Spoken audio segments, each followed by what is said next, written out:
Well, hello there, everybody. I've got a full house clean. I say a full house clean. I didn't do the kids' rooms. Again, the kids take care of their own rooms sometimes.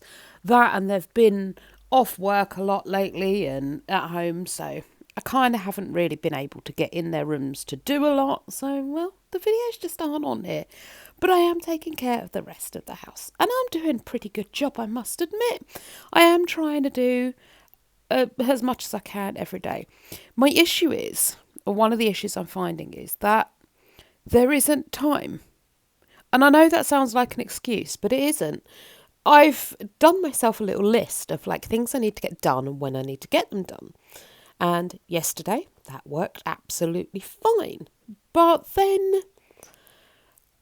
so what I did, I got up in the morning, and that's on this video. I cleaned the downstairs of the house because obviously everyone's still asleep upstairs. I can't clean up there. But then I get home from work and I have editing of videos to do. Well, that's not a problem. I can do that. I plan to edit for a couple of hours, then go live at 5 until 6, and then edit from sort of 6 till maybe 7, 8 o'clock. And then from 8 till, 8:30, because the rest of the house should be pretty tidy after I cleaned it in the morning.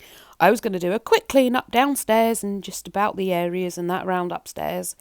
I then head to bed for sort of 9, 10 o'clock. Shouldn't be a problem, right? Wrong. I come home from work, I start doing the editing. Then there's people, I need to talk to Dell, I need to talk to the kids, the house is a flipping mess. I did make Alyssa and Jaden clean up after their lunch because I came home and it looked like we'd fed a battalion in the kitchen. There was wrapping paper everywhere, there's parcel boxes everywhere where Christmas presents have been delivered. It was a disaster zone downstairs, it was horrendous. So they did clean up, but still it just really knocked me sideways. So I didn't really get much time for editing because obviously you can't really do editing of voiceovers and that when you're trying to have conversations and there's other people about and things are just happening around you. So that didn't happen. Then at 5 o'clock, I went live. Not a problem. That's fine. Went live. Turned out none of the sound worked on the members only live. I don't know why, what happened, what was going on. I use exactly the same setup every time I go live. But for some reason, this Thursday wasn't happening. It wasn't taking. So, yeah, I did an hour's live and only got about 15 minutes of sound when Karen popped in and let me know there was no sound. And I jiggled about with some of the wires and things and managed to get things working. But, yeah, so you've got a live with no sound. So, I don't know, I might do another live to make up for that. If I get time, I don't know. But my apologies for that. I had no idea. It was completely silent. So, did the live between 5 and 6. While I'm on the live, my phone is lighting up with messages and phone calls. Now, I mean, it's not the person's fault. I like people contacting me. I'm not moaning. I'm just stating fact of what happened. So I get off the live and I need to ring and message those people back. And yeah, the conversations take a lot longer than I anticipate, and my phone's lighting up with stuff from work and things like that. So there's loads of things. So once I finish the live at 6, I spend between 6 and sort of, 8, 9 o'clock on the phone with various different people, and lots of different people, and I missed all the time for editing.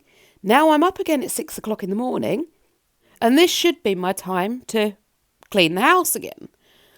But I need to do the video editing, so I'm doing that instead of cleaning the house, which means it's all backwards and, it just doesn't work. This is why I do it once on my day off. I've tried several times to do as people have suggested and do it daily.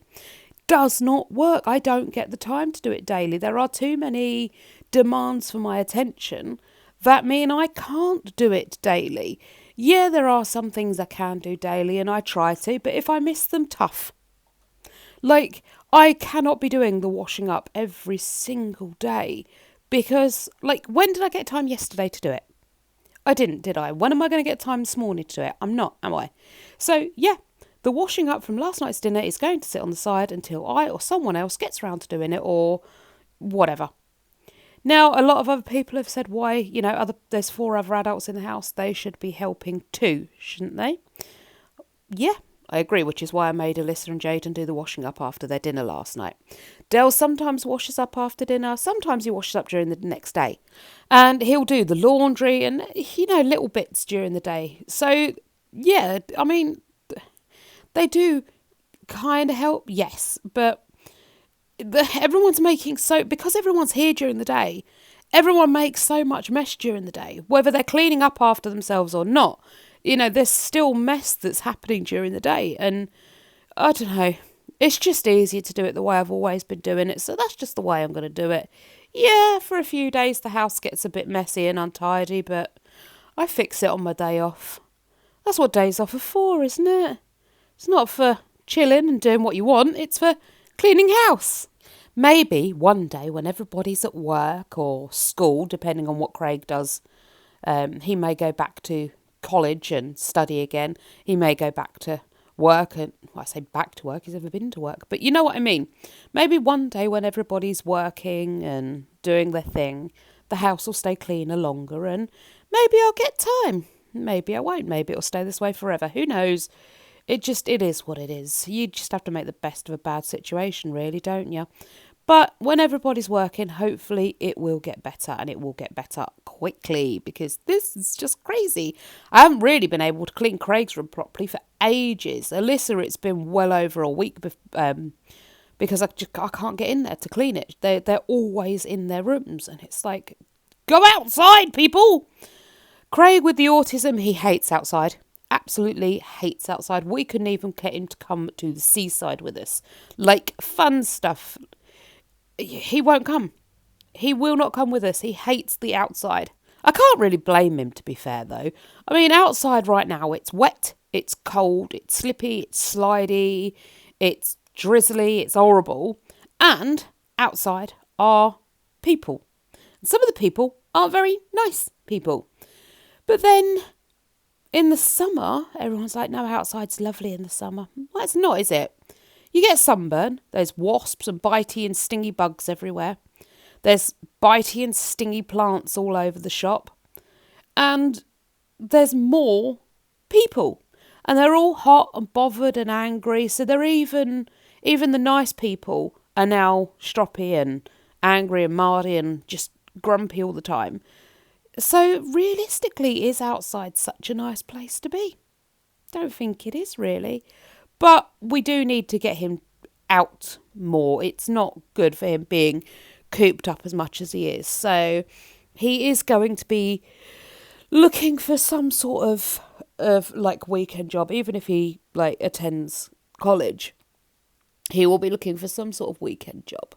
We do say to the kids that when they turn 18, they become responsible for their own finances. So if they want subscriptions to like music or the Xboxes, or they want Prime or Netflix or anything like that, we tell them from the age of 18, you are responsible for those things. Now, while they're still under our roof, obviously we still provide, the necessities and things for them, but the extras in life that they want, come 18, you are responsible for that, because as a parent, we kind of need to teach them financial responsibility and financial stability and things like that.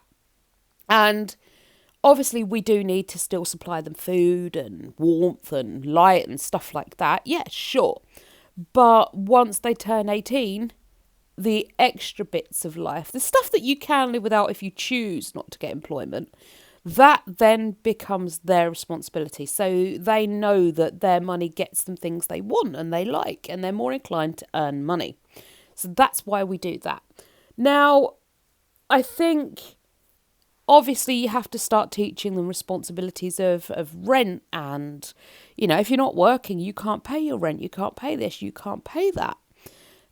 But that's kind of a hard one to teach, because if you look at it, and there's quite a few TikToks that make light of it, if you choose not to go to work, you can kind of end up with universal credit and things like that. So you can sit around and do very little, still get money, and pay your rent and things like that. So it's good that we have the benefit system in the UK, and I think other countries have it too, but I can only speak for the UK.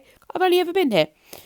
it's good that we have that benefit system. I mean, don't get me wrong, I love it and it's great. We're on universal credit, it tops up our wages. You know, you guys know I work. You've seen me in my uniform quite a few times and I'm always banging on about it. But having the universal credit just to top you up to a reasonable wage so you can actually live and survive is essential. What I don't understand is why on earth we can't just have a living wage, like a reasonable living wage that rises in line with inflation. Like, what is the problem with that? Why can't we do that so people, at the end of the day, if you've got more money, there's more money for you to pay into the system, which makes people more money. I mean, is that not crazy? When we're taxed on everything, if I can only put, I don't know, £10 of fuel in my car, you can only tax me on £10 because that's all the money I've got. After that, I've got to walk everywhere. But if you give me a living wage instead of just minimum wage, like an amount I can live on and spend on little luxuries and things like that, I'm taxed on those luxuries. I can put £20 of fuel in my car. Now you can have tax on £20. Does that not make sense? You give me tax and national insurance on my wages and then tax me on everything outside of that as well. But if I don't get a decent enough wage to buy myself luxuries after I've paid all my bills, you can't tax me on those luxuries, can you? No, you can't. But if I've got a wage that's reasonable, say £14 an hour, something like that, suddenly I can afford all those luxuries. I can afford to go out places. And then you could tax me, can't you? Who'd have thought it? So it makes sense to give us a living wage, not just minimum wage. You know? And then there'd be less people on your benefit system as well. How much would you save then? Because suddenly I'm earning enough to pay my rent, my food, my phone, and all the other bills. And I've got enough money to buy myself a new outfit or a TV or whatever it is I want. You know, I've got enough money to redecorate the house. So you can tax me on the paint and the paper and all that jazz, right? And there's no money coming out of the universal credit system to top me up because I don't need the top up anymore. I got enough money. I don't understand why our governments don't force employers to pay a livable wage instead of this minimum rubbish. I don't get it. Like, what downside is there to it? I know people are going to say, well, that would mean employers would have less of a profit margin. Well, if you think about it, no, they wouldn't. Because if you're paying your employees, I don't know, let's say £14 an hour. I don't know what a livable wage would be, but let's say £14 an hour, right? I then have money to go to the shops and buy stuff. I have money to go on holiday and buy stuff, which means now those companies are getting extra income because right now I don't have money to go on holiday every year. I don't even have money for a wet weekend in Reigate. You know, I have nothing extra or very little extra. So if you start paying me that money, I suddenly can go on holiday. Right? Now, yes, I know people are going to say, yeah, but you go on holiday abroad. Well, yeah, that's kind of true, maybe. But there's going to be a lot of people that do staycations. There's also the flights that are going to leave this country that you can tax people on because people are going to be flying from the country they live in. Right? And if everybody's doing it, people are going to be flying from their countries to our country. You know, that happens anyway, but you get the point. People can still make money off of the holiday market. So employers aren't going to lose that extra income. That, you know, they won't be down on profits. If anything, they'll be up on profits. Because at the moment, if you think about it, how many people do you know that can't afford to go on holiday every year? That's that many people's worth of profit you've lost. But if suddenly all those people could go on holiday every year, that's all those people's worth of profit you've got. That can be taxed again, can't it? So the government make more money, the people that are employing people make more money, and the employees have enough money to buy their little luxuries. Does that not just make sense? I mean, is anyone else getting this and thinking, hang on a minute, that makes complete crystal sense? Now, I know there's the school of thought of people that are like, well, they do the system the way they do the system to keep you trapped, to keep you going to work. If you could save up enough money that you would be able to leave work, then there would be no one to actually work because we'd all leave the system and blah, blah, blah. And I mean, I can see the school of thought for those people. I mean, if I had 20 million, I wouldn't need to work. But there are people out there that would still work anyway because they would go absolutely insane if they stopped working. There are also the school of thought, or there is also the school of thought, I should say, that's proper English, that actually, if you pay someone a living wage that allows them to spend all these luxuries and things like that, as well as their bills, would you not want to go to work more? I mean, if you look at it now, you go to work and you earn just enough money to keep a roof over your head and food in your belly. Most of us now are wearing coats and shoes inside and covering with blankets because we can't afford to put the central heating on and eat food as well. Right? Hang on, I've lost my train of thought. But yeah, so if you're earning just enough money that you are only just surviving, the mental health implications of that mean lots of missed days of work because you're stressed. You're not eating properly, so that lowers your immune system and things like that, which means you miss more days of work. You're constantly freezing cold, so no one wants to get up and about. You all want to stay in bed or under your blanket because it's too cold to get up and about. And you do all that work for such little pay that you don't have you don't have the want to do it, you know? Sorry, the dog heard the cat and got excited. So yeah, you're earning just enough money to pay your necessities and not even completely cover them, which is why universal credit tops you up, right? But if someone said, here, have £14 an hour, whatever living wage would be, and suddenly you can afford to keep the heating on, you can afford decent food, you can afford, your rent and all your other bills, and to have a night out once a week or once a month or whatever, suddenly your money becomes about you and your enjoyment, and you don't notice all the bills that you have to pay because it's all right. I get to look forward to once a week, once a month or whatever. You're looking forward to something, and suddenly now you want to go to work because you actually get to enjoy your money, which actually means there are more people in employment, which means more work is getting done, which means more people can enjoy your product. Let's take Asda, for example, right? Let's look at it now, the way it is. How many people call in sick to work in any sector, in any job? But we're going to take Asda, for example. A good portion of employees can't be bothered to go in. They suffer with mental health, they're whatever, Now all of a sudden, those employees can enjoy their money. They want to turn up more. They're happier at work. Your shelves get stocked faster. The employees want to do a better job because there's that whole minimum wage, minimum effort little mantra going around at the minute. So your employees are working harder, they're doing better, the shelves are getting stocked faster. The people on the tills, instead of worrying about how they're going to afford Christmas or to heat their home for the next month, aren't worrying anymore. So they're more engaging with your customers, which means your customers come back because that till woman or till man was absolutely lovely. Such a sweetie. So you get more return trade. At the moment, they're sitting there, morning. They scan you through as quick as they can because they're just desperate to get on their break so they can text whoever they need to or have a moment's enjoyment in their lives because there is no enjoyment. I mean, are all these dots adding up for everyone else or is it just me?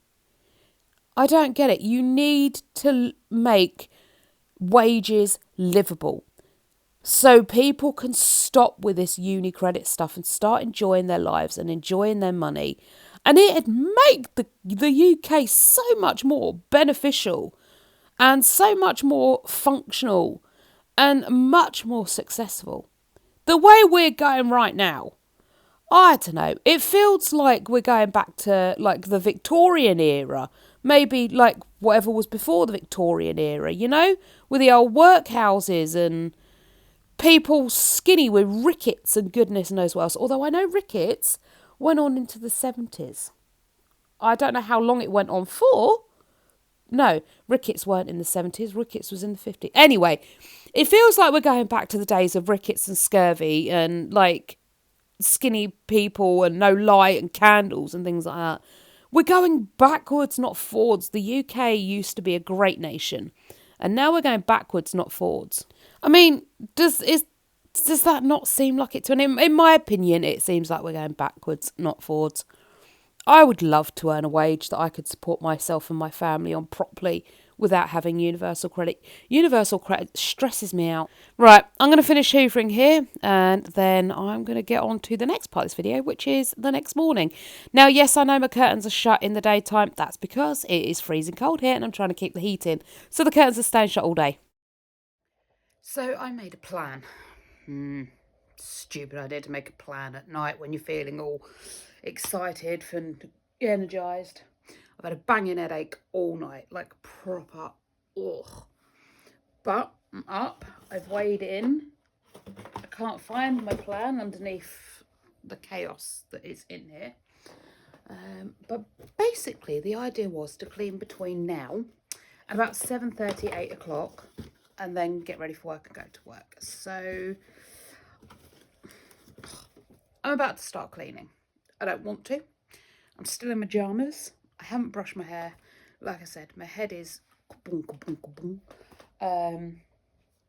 but I made the plan. I'm going to stick to it. I'm going to take some paracetamol and, well, let's see how much cleaning I can get through before the entire house wakes up, shall we? I'm going to split the cleaning video, so it's also going to be on my Friday clean video, but it's going to be in here too, so you're going to get it in both places. Let's go. So when I said that, my intention was to put the unedited version on my members channel and the edited version, obviously, up for your Friday clean. But, right, how do I explain this? I don't know. So people wanted an unedited version of this clean.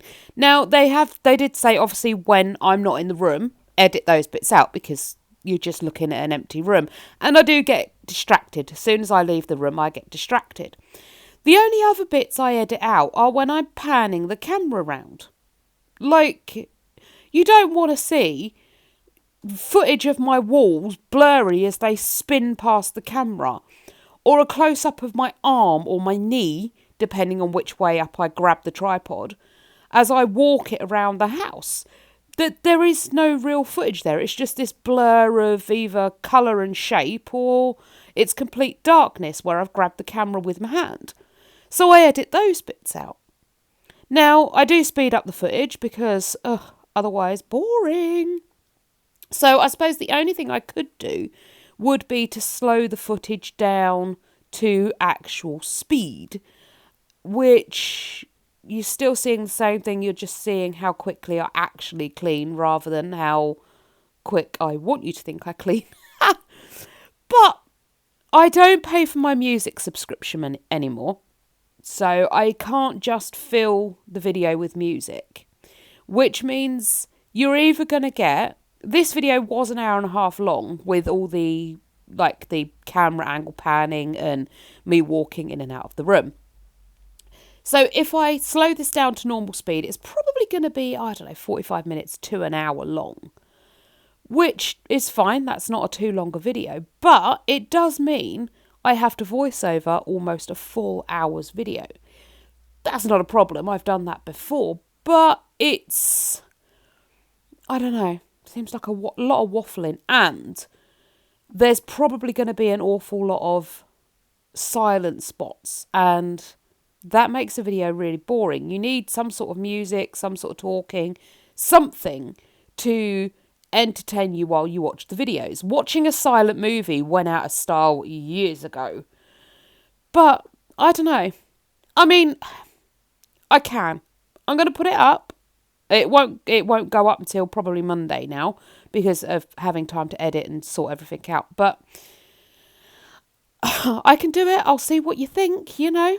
Can it? It's what you guys want. But I don't know. It just seems really long-winded and boring and to me. I don't know. I mean, right now, in all honesty, you really aren't missing anything. The only thing you're missing in pretty much any of my videos at the moment is how fast I'm actually cleaning. And I don't know, maybe some of you are bothered by how quick I actually clean and, you know, that you want to see how fast I actually clean. That's, you know, that's fine. I can slow the video back down and I will. But you're missing absolutely no content. Like, the only things you're missing in this video is me out of the room. And I'm not going to carry the camera everywhere with me so you can see what I do in each room when I head into each room. Because that would just mean setting up multiple camera angles and would just drive me mad. Maybe when I'm like making thousands from my vlogs, I can get a videographer and the videographer can just come round with me and film me doing everything. So you'll get like live action shots. That'll be good. But for now, honestly, I just pop the camera in a corner and film. You're not missing a lot. I'm just putting stuff in cupboards and where it belongs, you know? So, yeah, honestly, I promise you, the only thing you're missing is blank empty rooms and spinning walls as the camera moves. I'm not editing out anything special. Maybe you miss me waddling to and from a window. You might miss that. But you're not missing anything exciting. I promise. Now, as I said before, some of you have asked, I think one of you asked, I don't know, it could have been some of you, it could have been just one of you, why I'm shutting my curtains during the daytime but have them open at night time.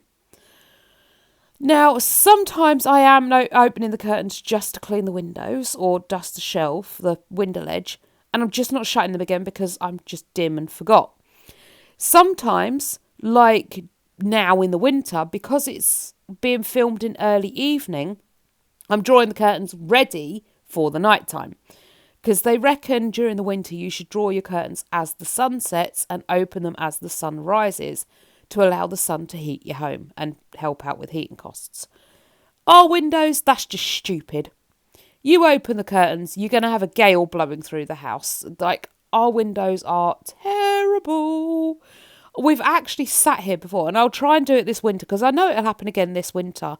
Might have to move the Christmas tree away from the window slightly so it can do it. But we will literally sit in the house in the winter and watch the curtains blow in the wind, even though the window is shut.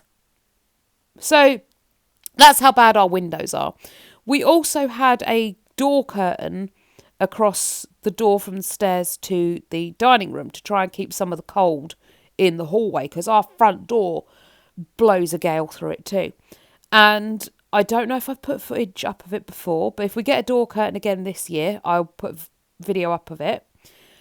Actually blowing in the wind from the front door.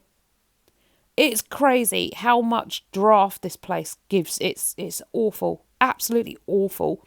So yes, our curtains, the blinds, during the winter, they stay shut to try and keep some of the heat in. It's absolutely ridiculous. So during the winter, the curtains are going to be shut day, night, doesn't matter. We don't care. The front dining room curtain, that does get open sometimes during the day because the sun does go round there in the morning. But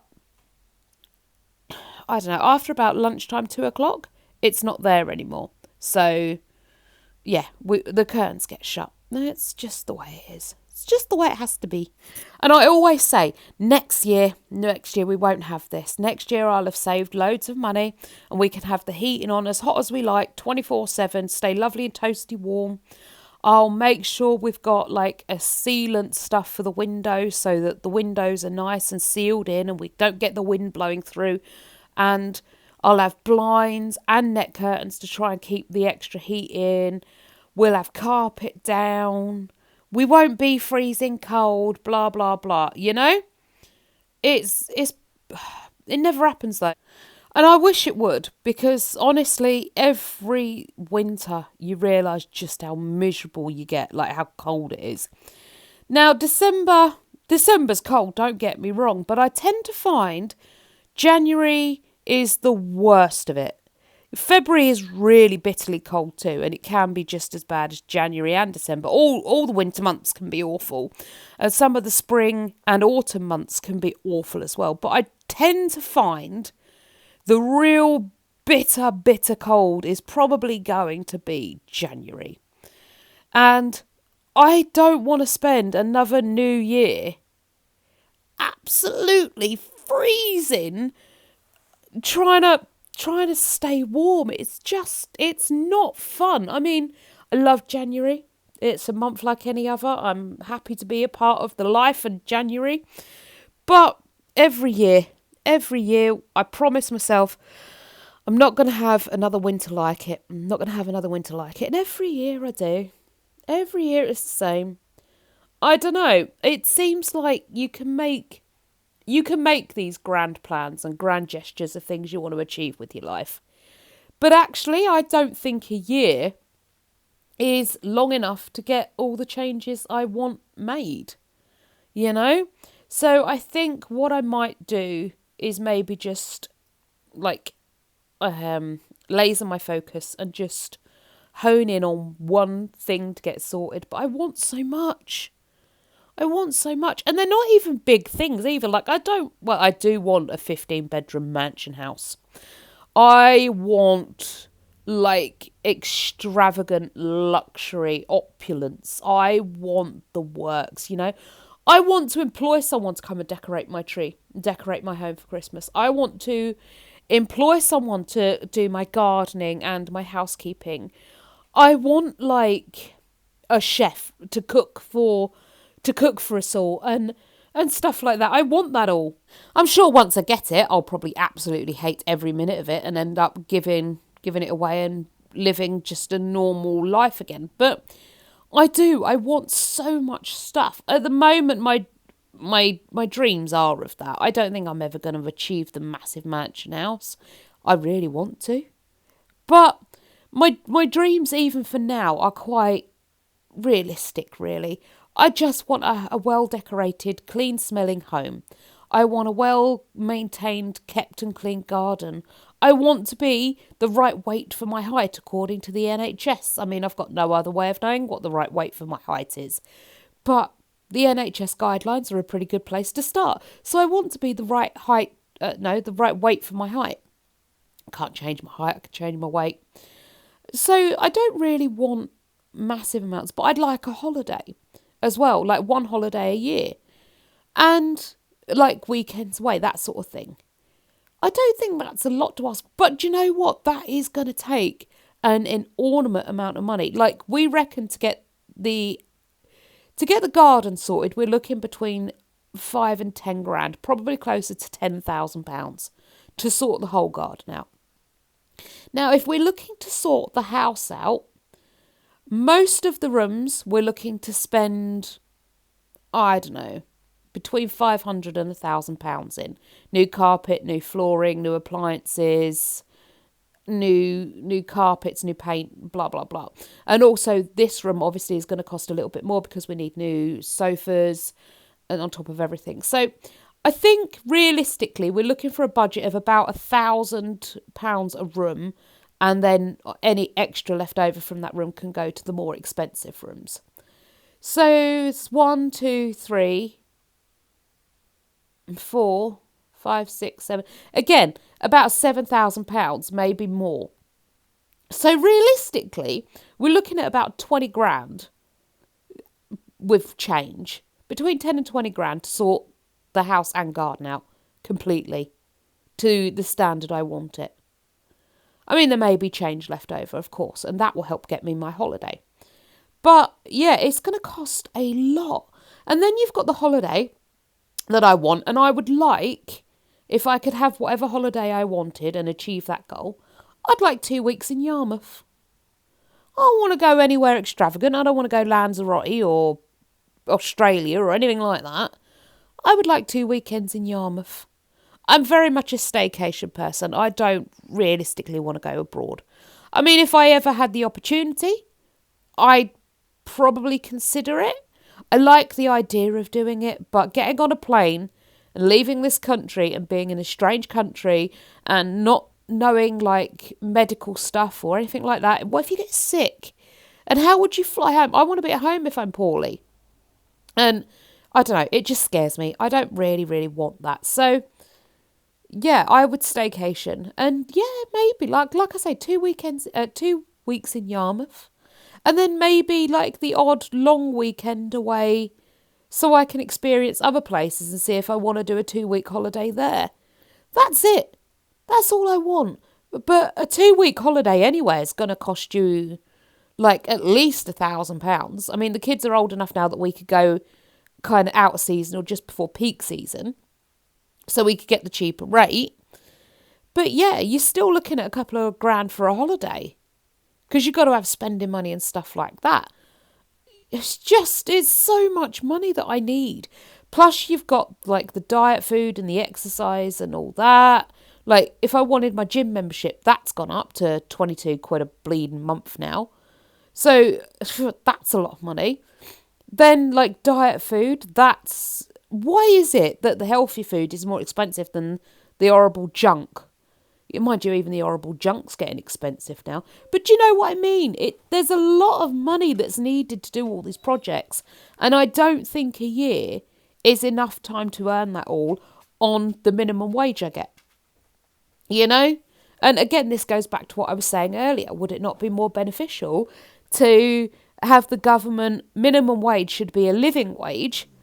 Because then I could afford to do all those things. And wouldn't that be good? I could be taxed on it all and the government could make loads of money out of me. The noises you heard were the dog pacing around and groaning, so don't worry about me being haunted at the moment because it was just a dog. I'm fine. Anyway, I managed to get the whole of the downstairs cleaned before I headed off to work. Aren't I good? I'm going to head off to work now and I'll catch you all later. Bye for now.